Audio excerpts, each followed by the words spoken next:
It's Friday, the 15th of July, 2022. Welcome to the Fast Five by Fear and Greed, where we give you the top 5 business stories you need to know in just 5 minutes. I'm Michael Thompson, and good morning, Sean Aylmer. Good morning, Michael.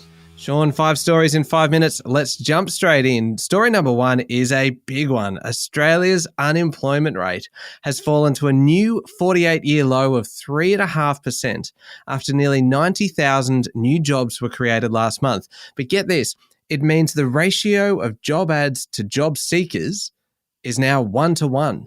Pretty incredible. The last time the unemployment rate was this low was in August 1974 when the survey was quarterly. It was the 8th consecutive month of increases in employment. The majority of new jobs, 53,000 of them, were full-time positions. Now, the participation rate, that's the measure of people looking for work, hit a record high as well. Quite incredibly. The labour market is almost too good at the moment.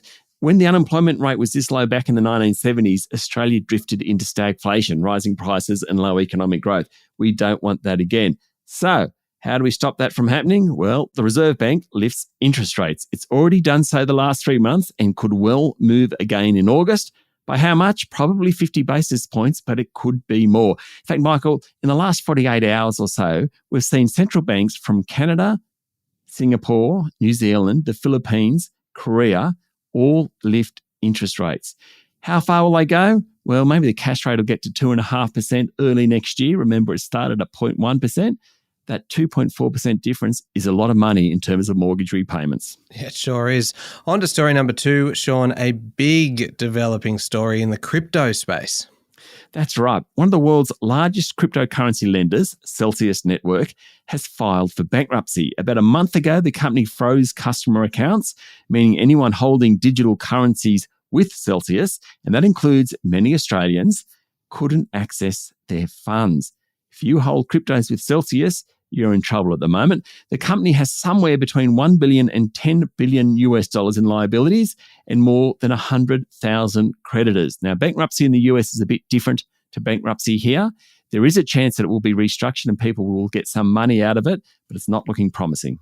No, it's not a good situation at all. Story number 3, the Pacific Islands Forum has ended with leaders in the region warning that the world needs to limit global temperature rises to less than 1.5 degrees Celsius or face devastating consequences.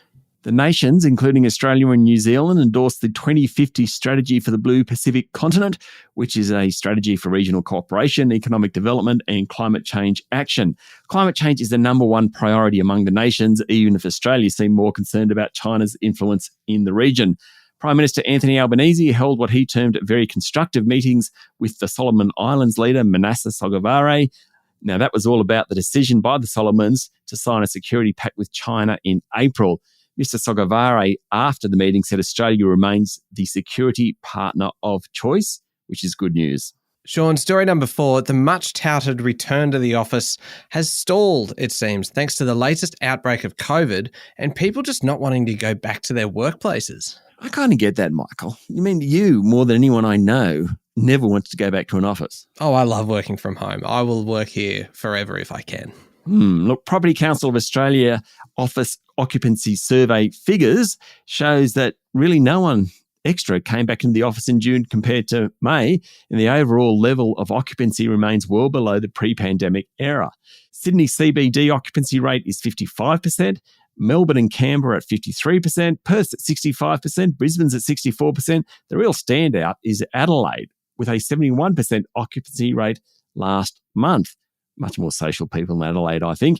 Look, winter doesn't help, and with huge numbers of COVID cases expected over the next 6 weeks, things are unlikely to improve in the short term. Sean, story number 5, not much good news to finish up on. It's increasingly likely that there will be a bee shortage in South Australia and in Victoria following the varroa mite outbreak in New South Wales. Bees are incredibly important to the food chain because they pollinate plants, which help those plants reproduce. And of course, they produce honey. If bee populations decline, so too will crops. Now, almond grower Select Harvests yesterday came out and said the varroa mite, which is an exotic parasite of European honeybees, weakens and kills colonies. It's never really been a threat in Australia before. It is now. There's been an outbreak in New South Wales. Hopefully that's been contained. But what it does mean is that hives won't be moved interstate as is usual. Hence, there won't be bees in South Australia and Victoria, or certainly not the numbers we're used to, and potentially food shortages. All right, there we go. The top 5 business stories in 5 minutes. Thank you, Sean. Thank you, Michael. It's Friday, the 15th of July, 2022. Remember to hit follow on the podcast, and if 5 minutes isn't enough for you, you can find our longer daily show called Fear and Greed wherever you listen to podcasts. I'm Michael Thompson, and that was the Fast 5 by Fear and Greed. Have a great day.